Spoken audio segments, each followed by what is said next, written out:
this is Barbara Reiss, and this is Totally East Brunswick. Thank you for joining us for this very special show. We happen to be very fortunate to be with three important people here in the studio from our wonderful programs here in East Brunswick that focus on the needs of special needs children and how they can get more involved in sports. So welcome, gentlemen. Thank you. Thank you.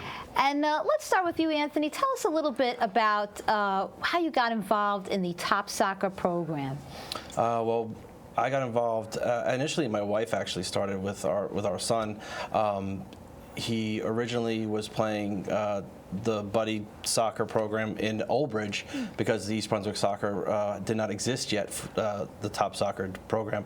So we were going over to Old Bridge, and we were playing over in Old Bridge. And then in the spring of 2011, our president, Jim Harmon, and the thanks of Tom Craig, who helped get that field, they initiated a Top Soccer program here in East Brunswick. And initially my wife had helped get that up and running with Jim, and then recently I helped take it off of Jim's plate because it was just a little bit much with him coaching and running the entire soccer program. So myself and Frank Harris, who could not be here today, the two of us kind of approached Jim and asked him if it would be easier for him if he had somebody helping him out. So Frank and I took over for Top Soccer this season moving forward. And John, how did you initially become involved in fast break? I had coached fast break basketball for my son for years and years, and he needed to do his community service. And I decided if he was going to do it, then I'd do it with him, and that's how I got involved to start. And we did it for 4 years till he graduated, and my daughter's been doing it for the last couple of years now. She loves it, and I've actually stepped up and helped run the program with a wonderful bunch of people. It's just a highlight of my life every year, and I look forward to doing it and just trying to challenge ourselves to make it that much better every single year. Thank you. And Steve, tell us a little bit how you got involved. My daughter's in a wheelchair too. We wanted to have something to do with activities, and about 14 years ago we signed her up, and now she's going to college. And this is her last year in buddy baseball. Wow.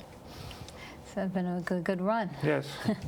So for those viewers that are not familiar with the different programs, maybe Anthony, we could start with you. What is Top Soccer, and how does it help kids with special needs get involved in sports? Well, TOP stands for the Outreach Program for Soccer, and basically it's a youth soccer program. It's a national program, and basically it's, we're teaching the kids the fundamentals of soccer. We have a trainer there, Ron, who basically facilitates most of the practices with mine and Frank's help.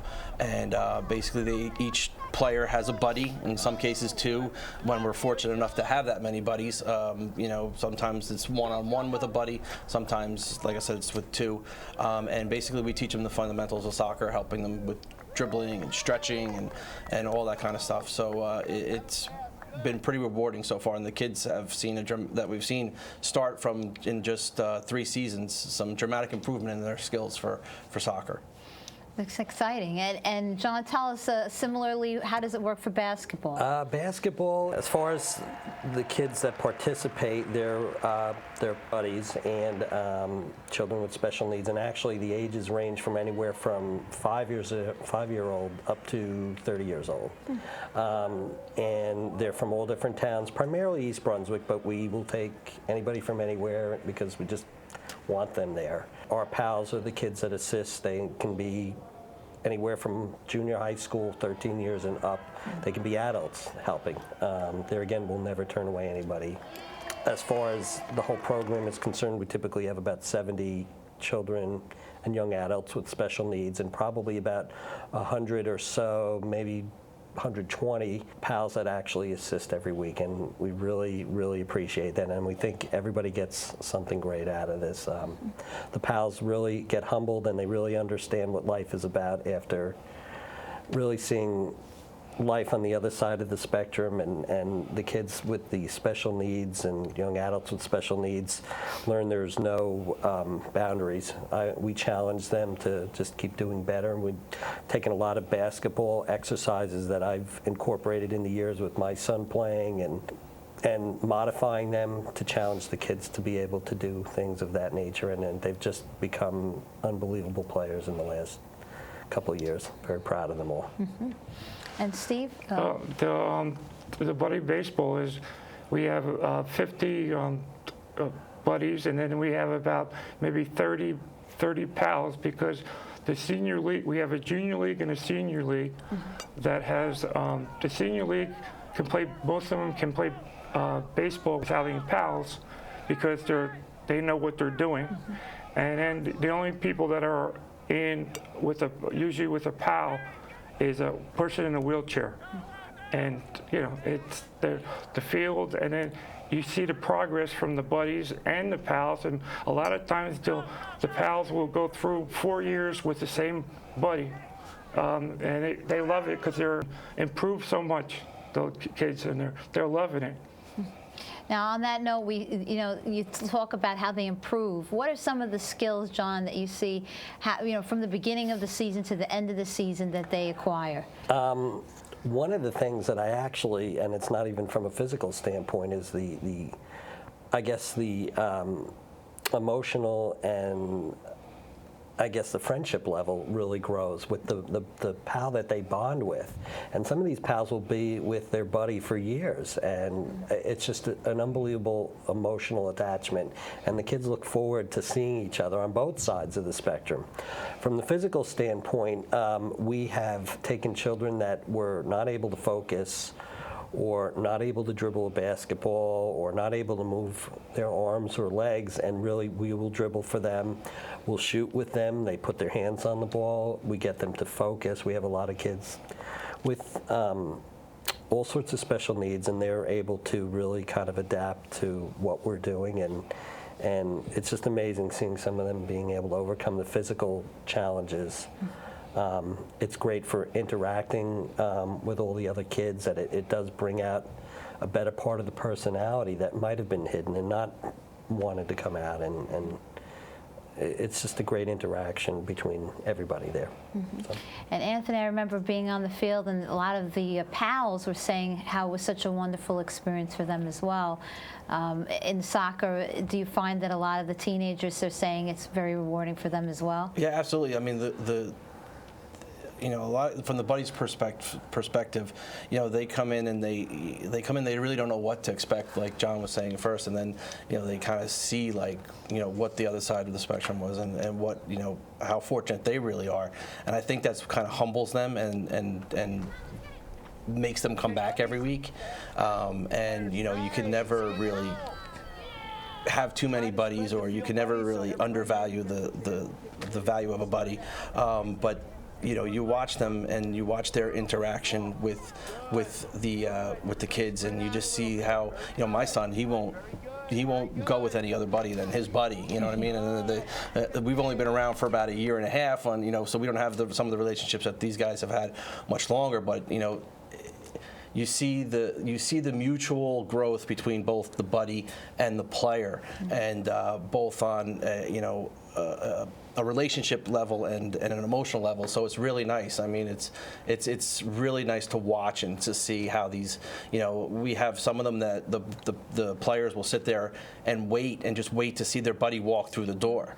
And we have one that waits for Jim to come through the door. And why, we don't know, but they become very, very, they're creatures of habit, these kids, and everything is very routine for them. I mean, at home, everything, just having a special needs kid at home, everything is very routine. But when you go there, they like that routine. They like knowing that they're going to play soccer or baseball or basketball that day, and they know that having that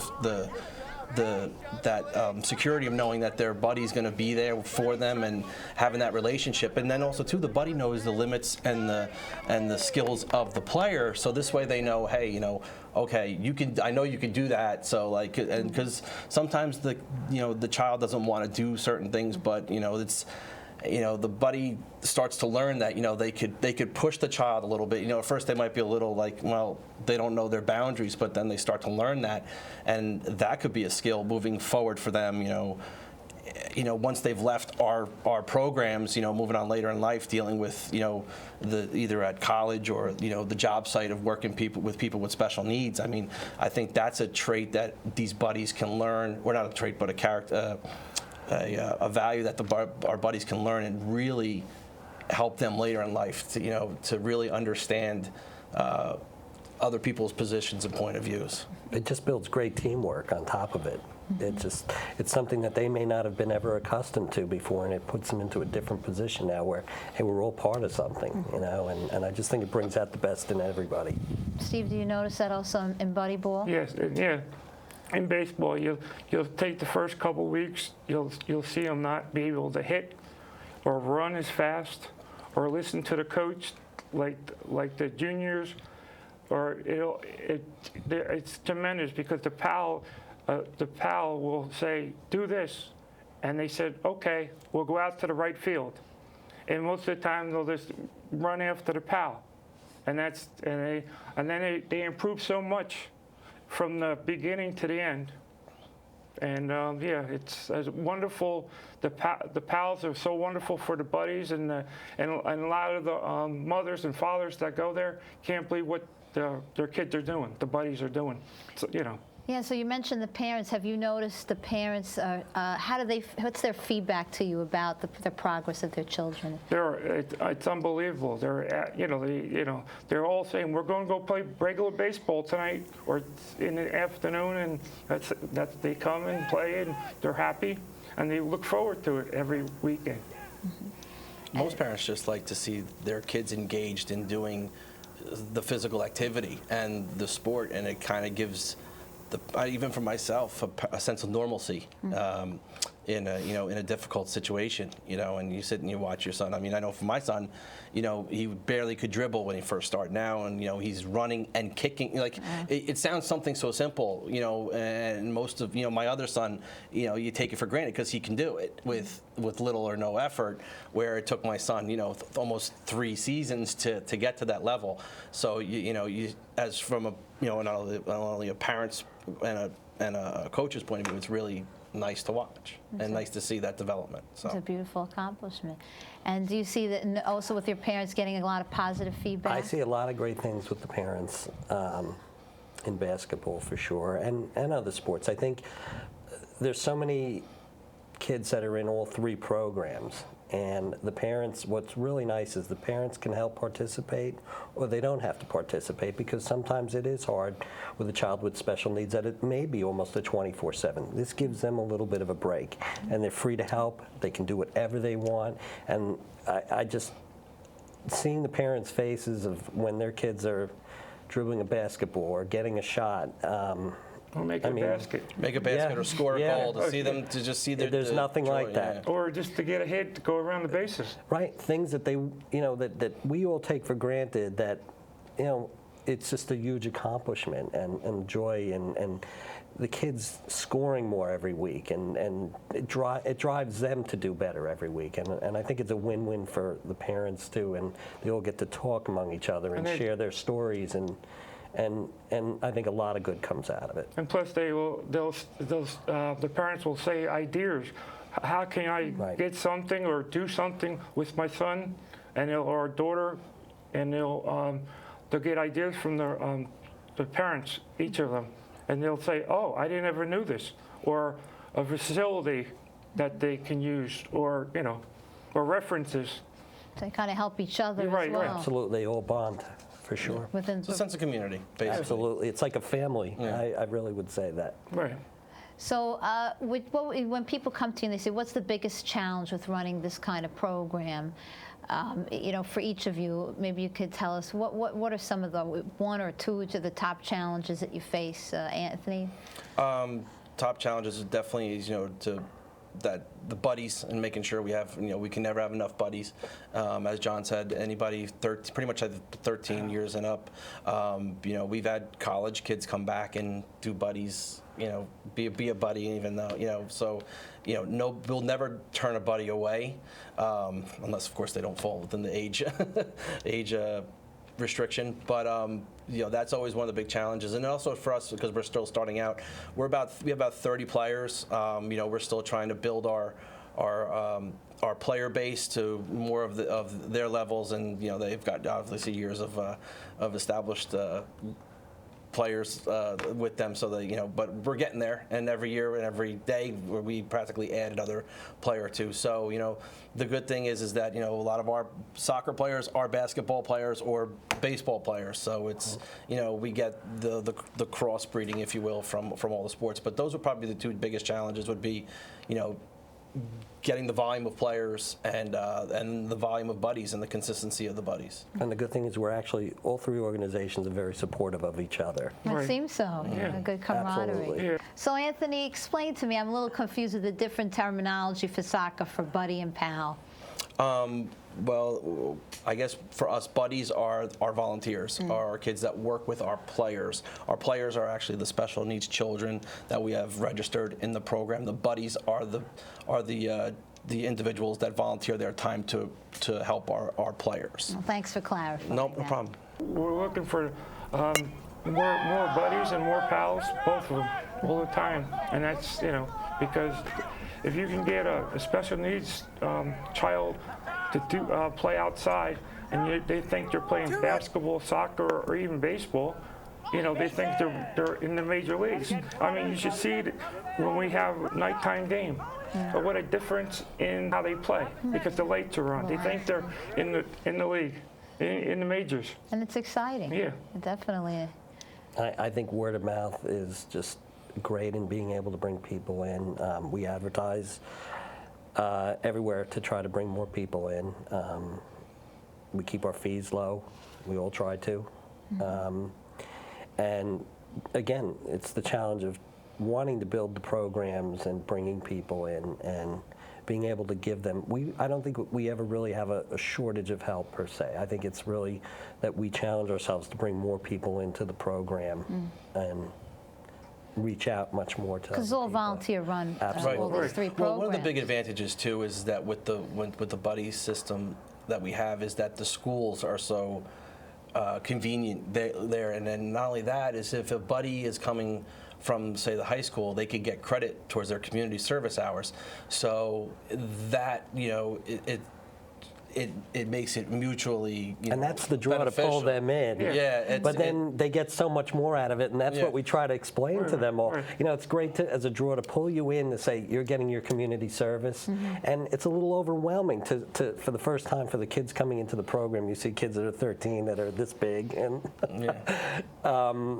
trying to understand, hey, there should be no barriers, and not to be afraid of a lot of things that you would normally be afraid of, and you shouldn't be. I think it's all three programs do a great job of incorporating and bringing these kids in and recruiting and teaching them about breaking down these barriers. And aside from the community service hours, it's always great too when you can get the players from the high school team. So we have some of the soccer, boys and girls soccer players there, which is invaluable because of their expertise. And I'm sure in basketball and baseball, you can't say enough about having those types of kids as well, because it helps take some of the pressure off of us, and we could also learn from the buddies because they possess the skills because they're on the high school team and they're learning from their coaches and stuff. So that's a huge benefit when you can get some of the buddies that have that kind of background and that kind of expertise. So like last year, we had the girls, Churchill girls softball team play against the seniors, and the girls softball team was very surprised how good our players really are. And that was like, like I say, it's like a tremendous turnout when they came, and everyone loved that day. It was a real nice night, and they couldn't believe how good they played. Oh, it's wonderful because I think from both ends you get the people that come in, the pals and the buddies work together and they get to know things they wouldn't know about each other otherwise. Right. And so success-wise, what would you say is the biggest success out of, because all you guys give a lot of your time as well as all your coaches and your other parent volunteers. When you look back at your involvement, what would you say is your biggest success, Steve, with this? Just to see how the kids evolve from the beginning to the end. Like my daughter, she couldn't hit the ball when she was 5, but now she's hitting the ball crazily, you know. And everyone's a corroborating.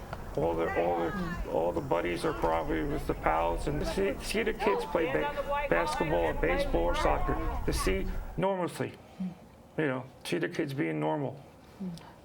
Is that the same for you, John? I would pretty much say that is. I think that it's a win-win for everybody. It breaks down a lot of barriers that are there that shouldn't be there. It's amazing to see the physical accomplishments, and it's also great to see the emotional barriers broke down from both sides, but especially from the buddies' perspective of where they might not have been wanting to interact with other kids. And they break out of that shell. And so many friends have been made between buddies and pals, but especially among buddies as well. And it's just amazing. And what I love is hearing stories how some of the buddies will hang out during the year and do things together, and the families bond. You can't get any better than that. And Anthony? Yeah, I absolutely agree. You know, to see all that growth from both the relationship side and the skill side, and not only that, just, you know, on another note, as far as us being such a young program, to see it actually growing and getting to be more successful and you know, really bringing value to hopefully East Brunswick, but these kids as well. You know, and you can see it on their face and like John was saying, with the relationship between the kids. I mean, they're Facebook friends. They're, you know, some of the ones that are in high school, you know, they know, you know, a lot of times maybe in high school without these programs, you know, sometimes, I mean, I grew up in East Brunswick too, and, you know, sometimes you might not have interacted with some of these kids. Now they probably interact much more, you know, crossing each other in hallways and stuff like that. So it really brings, like Steve was saying, normalcy. And then the other thing was the highlight of the buddy baseball was playing in Washington, D.C.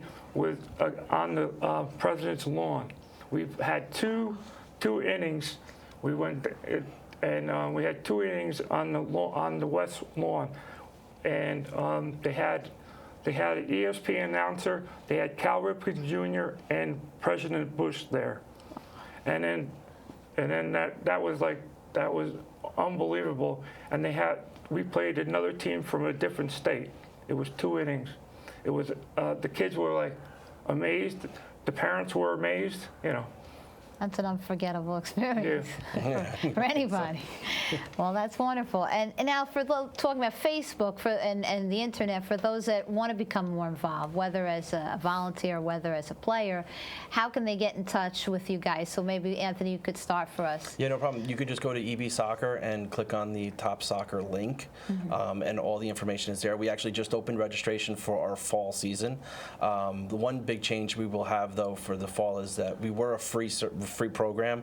Moving forward, we're going to be charging $25 now as a registration fee. And one of the additional values of that is that we're hopefully going to be bringing in a Red Bulls trainer.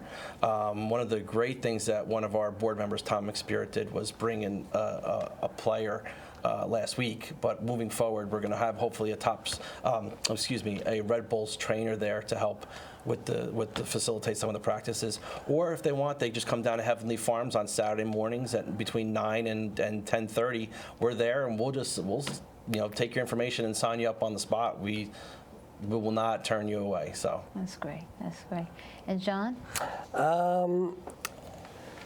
As far as Fast Break is concerned, we have our website, fastbreakbasketball.org. We also have a Facebook page devoted to Buddy Ball, and it's Fast Break Buddy Ball Basketball. it's like a family on that page, especially. And we've actually had other organizations from other states contact us through our Facebook site, which is great. And we actually all share ideas, and we all have a high admiration for each other. Basically, I guess the last thing that I'm going to end with is, let's say that a child is a little unsure. Oh, I don't know how to play baseball. I'm not sure about soccer or basketball. What can you do to encourage them to join your organization? Why is it going to be a good experience for them?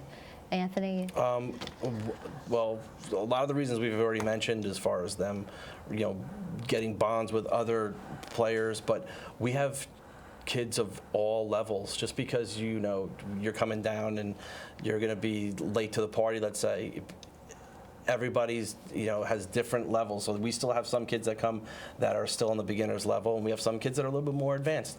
But just because you've never played before any of these sports, don't let that be the reason why you don't come down. And even as a buddy, just because you don't know how to play soccer or you don't know how to play baseball, don't let that be the reason why you don't volunteer.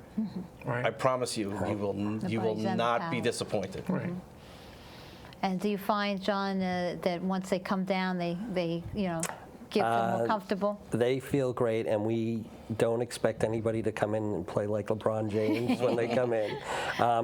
We will start out at the simplest level, or we can start at any level with them, break them off, and put them with a pal that will be more than happy to adapt with them. And slowly, we will incorporate them into a larger scale of that session. Typically, there's 3 sessions. There's a different dynamic to each of the sessions, and there's different levels, and we can Something split it for off everyone. and then pull it together. We probably have about, I'd say, an hour's worth of different exercises and then a half hour of play each week, and then culminating with a huge game near the end of the season and a huge party, wrap-up party at the end of the year. So every week the kids are really experiencing a lot of different levels of play. Well, thank you, gentlemen. Really, it's been a wonderful experience speaking with you about this, and thank you for all that you do for the township. Thank you. For Thank having you. us. Thank you for having us. And this is Barbara Reiss reporting for Totally East Brunswick. Thank you for joining us for this very special show. Here we go.